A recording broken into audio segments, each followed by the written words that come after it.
realized everything that was going on. I found out everything that was going on, how unwell she was, that she, like, her ammonia was so high that she, like, fell and she, like, fractured, like, her back. And so I was like, oh my gosh, like, I gotta take care of you. Like, you can't even, like, I had to put, like, help her put her brace on, help her eat, because, like, she can't, like, get around, like, clean her house. So, like, every morning, I stayed up at my dad's house, which was, like, an hour and a half away from my house, which I was lucky that my dad lived close to my mom. And every morning, I would wake up, drive to her house, which was, like, 20, 30 minutes away, stay there till, like, 10 p.m. at night, make sure she's, like, healthy, which she was not healthy at all. It was, like, awful. Like, she couldn't eat. Like, she was just, it was just not well. And then I'd leave at, like, 10 p.m. and I'd just do that every single day. And then eventually her health was declining so fast that, like, I'd go over there, and it was so bad that, like, she would look at me and her ammonia would be spiking. So she would look at me and not know, like, who I was. And so she'd be like, I'd be like, Mom, like, what's the president? What year is it? What's your name? Or, like, I'd ask her what my name was, and she'd tell me her name. And I'd be like, no, Mom. And so I had to get comfortable with calling 911, like, all summer.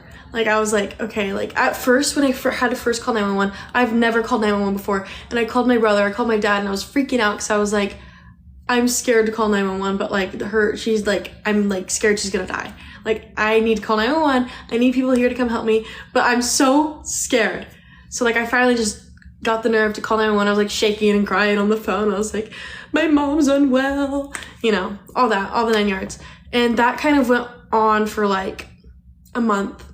And then she was in the hospital, and this hospital, I took her to, like, 4 different hospitals. This hospital was so bad. Okay, let me tell you this one thing.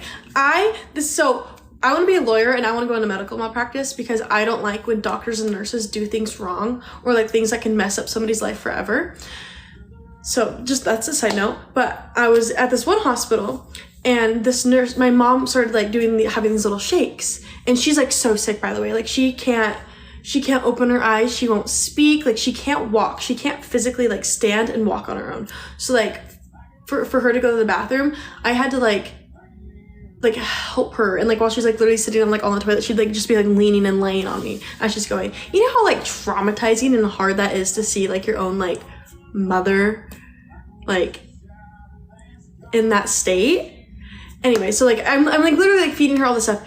But that night, she started, like, having these convulsions, which is, like, little, like, seizure things.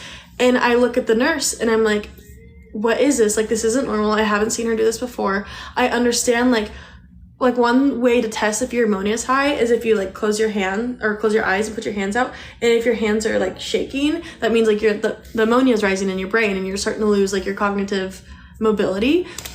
And she was like, I don't know, it's probably part of her liver. And I was like, well, I would like to know, like, what it is, like, specifically. And she was like, look at me, she goes, well, do you want me to ask the doctor? And I was like, yeah. So she finally went and got the doctor. She comes back with a little sticky note. I don't even think she asked the doctor. She probably just went on Google.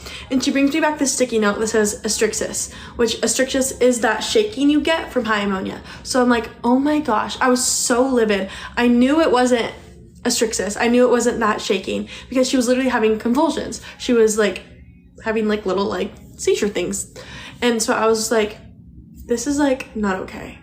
And that same, I don't know if it was then, but that next morning, so that day, I discharged her myself from the hospital, and I took her to a different one. This was, like, the 4th and final one. I was like, hey, whatever. I took her to that hospital that night, and that same night, if I didn't take her to the hospital, okay, listen, that same night, she went into a coma, and she went on to life support because her ammonia rose so high. It, like, anything past, like, 120 ammonia, you, like, become brain dead. Her ammonia went up to almost 500. That's, like, immediately brain dead. Like, you're dead. And so I get a call at, like, 2:30 in the morning, and they're telling me everything that is, like, going on and everything. And I'm just like, this like can't be real. Like my mom's dead. Like my mom just died. And they thought I was her power of attorney. So like that's the person who can like pull the plug. And I'm like, can you guys please call my aunt? Like she's the power of attorney, blah, blah, blah, blah. So my aunt I called my aunt that night and I was like, or the hospital called my aunt, obviously. So like I'm on the phone, they're talking, we're all like talking together. And my aunt flew in that morning and we went to the hospital to see my mom who was on life support. And I was like, this is it was the most traumatizing, scariest thing I've ever seen in my entire life, okay? So I literally just got robbed. My mom was on life support. And then while I was there, like when my aunt flew in, I was up there with my mom, like trying to talk to her. Cause like, obviously like you hear like the stories of like people in comas that can hear you.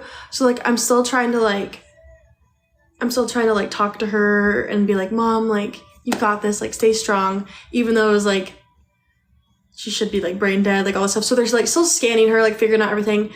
And they did an MRI on her brain. And typically, so anything above 120 pneumonia, you're brain dead. And she went to 500. So like, you're dead, okay? You're dead. And so even my uncle was like, if she has no shot of life, like we're done. And so they did tests on her brain. She had, I need to mute this guy 1 second.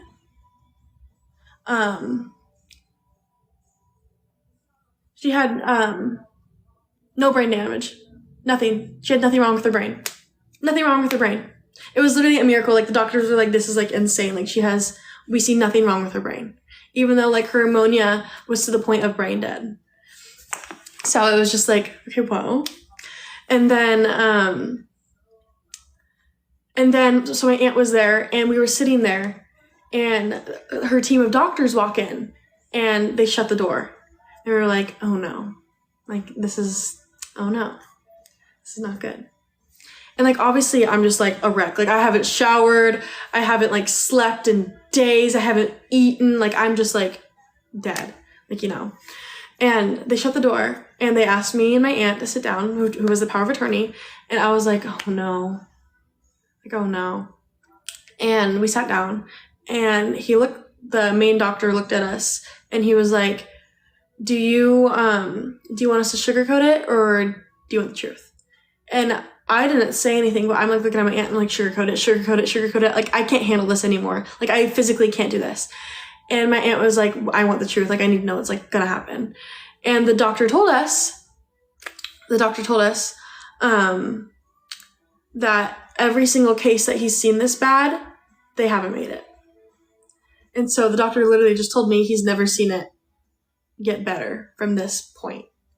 So I was like, no way.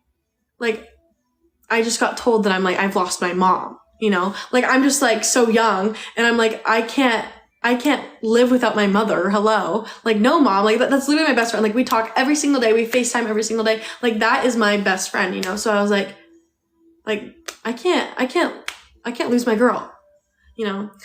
So they're like, we're going to be watching her numbers over this next night was really going to tell us like what's going to happen. Like, this night is the most important night. So we leave, we get a hotel right next to the hospital and we're just waiting for